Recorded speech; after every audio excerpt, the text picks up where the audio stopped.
باكج منظفات كل شيء تحتاجه في بيتك. واتحداك. شفت هذه الجداول اللي عندك؟ اتحداك انك تجيب عرض زي هذا العرض. اتحداك بالريف. تعال معي. كم ذولا؟ 6 غسيل ايادي وبراوح بروائح مختلفة. حلو.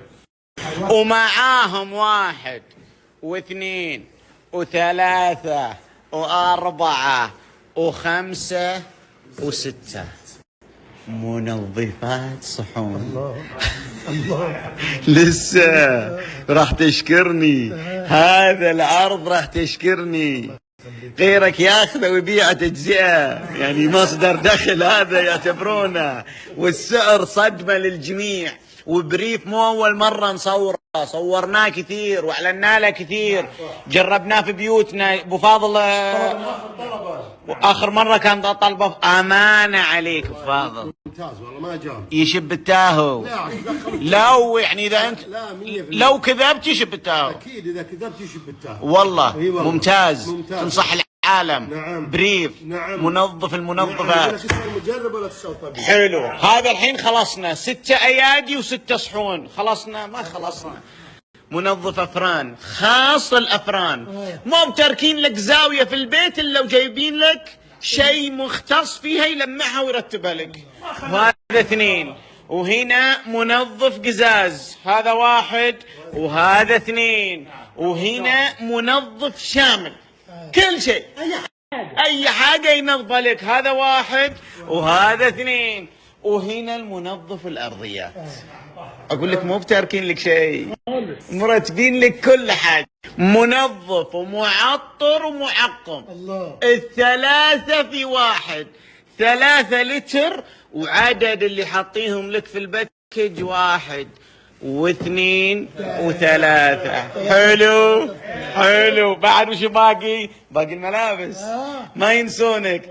نظفوا ذا، حطوا غسيل الصحون، حطوا غسيل الايادي، الزجاج، الارضيات، كل شيء، حتى ملابسك. قالوا مسؤوليتنا هذه. تبع المنظفات ولا لا؟ أكيد. معناتها مسؤوليتنا. جابوا لك اول شيء للعبايات والملابس السوداء. هذا 1 وهذا 2. خلصنا من الاسود الحين. هل ينسون اللابس ابيض واللابس هذا؟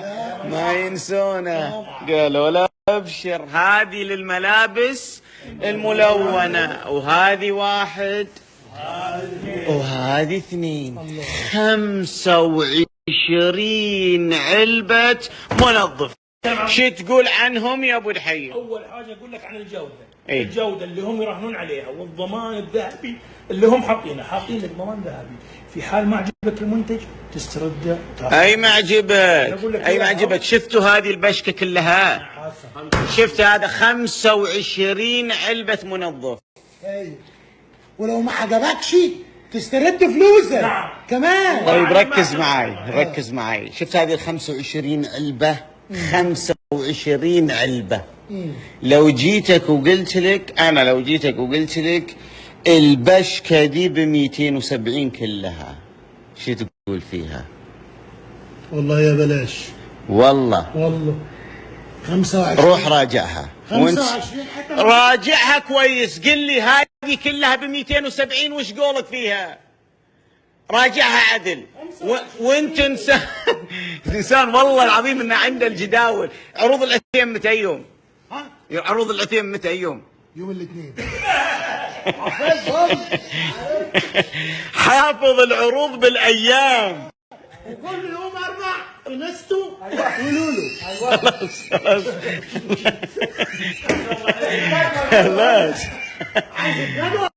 خلاص راجع لي هذه وقل لي هذه لو قلت لك ب 270 وش قولك فيها؟ ممتازه. راجعها عدل. لا ممتازه. قاعد يحسب بالملي. 25. ابي انت ورايك وخبرتك بالعروض. هل هذا العرض ال 25 لو قلت لك ب 270 ممتاز؟ ده ممتاز. الواحده على الحزمه عامله 10 ريال و80 هلله يعني حاجه هاي حكايه. كله. طيب خذ القوه. وبمناسبة اليوم الوطني السعودي، وبمناسبة هذا اليوم الجميل، واللي بإذن الله الأيام الجاية راح تشوفون كل شيء، يعني فرصة لكل أحد يبي يستفيد من هذه العروض. هذا اليوم مبارك وبتلاقي فيه خير كثير. شفت هذا اللي بال 270 هذا قبل كمان. الحين راح تاخذ البشكة هذه كلها ب194 ريال شاملة ضريبة وتوصيل. حسب لي يا طيب. بيحسب من جديد. البشكة هذه كلها يا جماعة الخير 25 علبة من المنظفات، 194 ريال وصلت لك لباب بيتك شاملة ضريبة وتوصيل. جازت لك؟ ما عندك 194 كاش، يقولون لك ابشر قسط 194 على 4 دفعات وصفقوا لهم. قصتك ايه؟ 7 ريال و70 هلله يا عم. 7 ريال بالعافية عليكم، وادعوا لاخوكم. لاخوكم مين؟ يدعوا لك ليه؟ خير ان شاء الله. انت حاسب نفسك في كل اعلان ليه؟ انا اللي قاعد ادلهم على هذه الاشياء، انا اللي هذا، وبالعافية عليكم. ليه؟ ممكن تنبغي. يمكن ما يسمحون لك الا بك جواب.